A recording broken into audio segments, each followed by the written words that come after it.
All right, let's hop straight into working with XD. So this is what my XD looks like when I first load it up.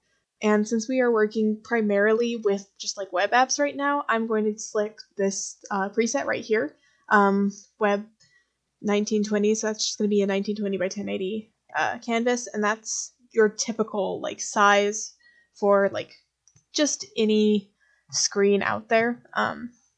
So this right here is our artboard. So the most important thing about XD is how you can use these artboards. So this right here is your artboard tool. You can also get to this by hitting A. So now that I have this artboard selected, there's a couple things I can do with it. First of all, I can just click to add an artboard. I can click and drag to custom size it. And then I can also select one of these down here and say I want to do a iPhone. So this way I can select another preset to use as, say, like a mobile version of the app I'm working on. However, I think that's going to be a little bit out of our scope for right now, so I'm going to go ahead and delete this. And you can do that just by selecting the artboard. As you can see, it's lit up in blue on all corners, and the title is also lit up, and just hit the delete key. So I'm just going to work with these two artboards for now. I am panning here by holding down the mouse wheel, just like using it to click, but you can also do that by holding down the space bar. All right, so there's also a bunch of other tools down here. So this is our main selection tool that will allow us to select not only the artboard, but anything else that we drag onto the canvas.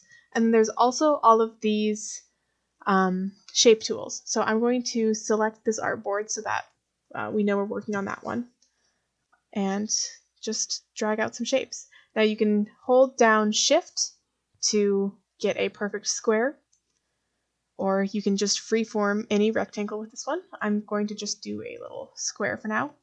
And just to make it easy to see, I'm going to click over here on the fill and just give it like a red color. And now if I use my select tool, I can just select this, hold Alt and Shift, and pull out a perfect copy of it. And then once I do that, I can hold those two and get this nice grid going on. And now if we hit repeat grid, I can drag this out, and we can get that sequence of the 4 squares to become a grid. And I can drag it out any direction. But let's say we want it to be a little bit more precise. We can just do that with a single object like this square here. Hit repeat grid, excuse me, and just draw it out like this. Let's say we want that many. And then once we're happy with like our little grid right here, we can just ungroup the grid and work from there. So now those are all perfectly spaced out. I'm going to delete this for now though, because that's not what we're going to be working with. I'm just showing you some of the really cool things you can do in XD. The next one is this circle tool. It works just like the rectangle one, where you can hold Shift and get a perfect circle, or free transform it to get this ellipse. And then we also have a polygon tool. I'm going to drag out a triangle, but you can see here that if we just do like, say 6, we can get a hexagon. We can make it a star. We can make it like a 5-pointed star like this, and just say 50%. And then this right here, this little curve will kind of determine the angle of like the rounded corners. So you can see here, if I zoom in, that it went from perfectly sharp to rounded, but I can take this and push it back out again, and you can see that goes to 0. You can also grab this little handle here and change the angle of the star. So let's say we like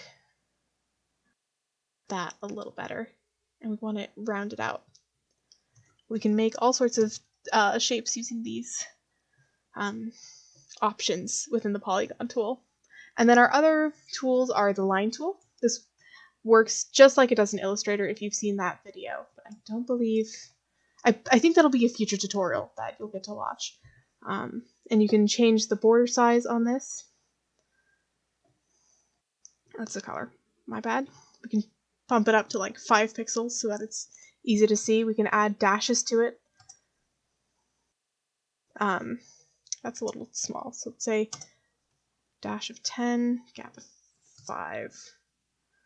Maybe make that 25. There we go. So you can see you can get these nice like dotted lines.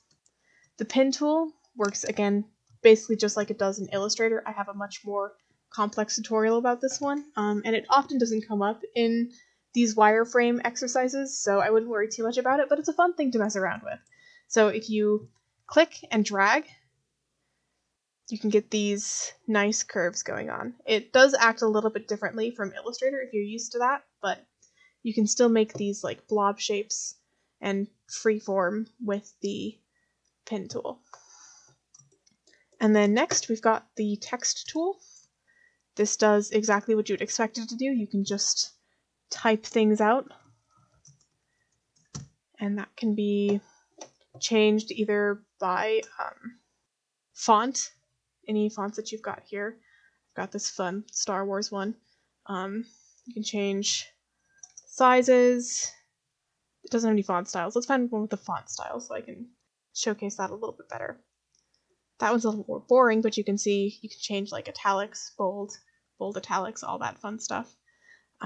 There's also things like line spacing here and different text styles, like you can get strike through or underlined, or you can make something like a superset or a subscript. So if we did like 2 here, we can have like Lorem Ipsum squared if we wanted to. So these are all like nice text stylings you can use. Opacity is the transparency of an item. So here, let me explain this in a little bit nicer of a way. So we have this box here. I'm going to make it red, right? And if we drag this over the top of the text, you can see it kind of makes the text disappear. But if we take the opacity slider here and drop it down, you can see things underneath it. So that works for any objects that you make in XD. And let's say we wanted the text to render above this box. If we hit Control Shift left bracket, I can push the box all the way to the back. Here, I'm going to make this white so that you can see that a little bit better. And then Control Shift right bracket will pull it all the way to the top. And then you can step things incrementally that way too. So let's say we have this star here that we wanted to be here. Let's also make this color we can see. Let's make it like blue and drop the opacity too, so you can kind of see that. Right now it is above everything else, but we can just send it all the way to the back like that, and then incrementally step it up with Control right bracket. I realize now that that actually doesn't change all that much. So let's bump the opacity of this one all the way up. So you can see we can go all the way to the back, and then all the way to the front, or just step it up like that. So now it's rendering in between the text and the box. All right, so that is a very quick overview of all of the tools and how to use them. Next, I'm going to go into how to actually start building out an app and what that's sort of going to look like.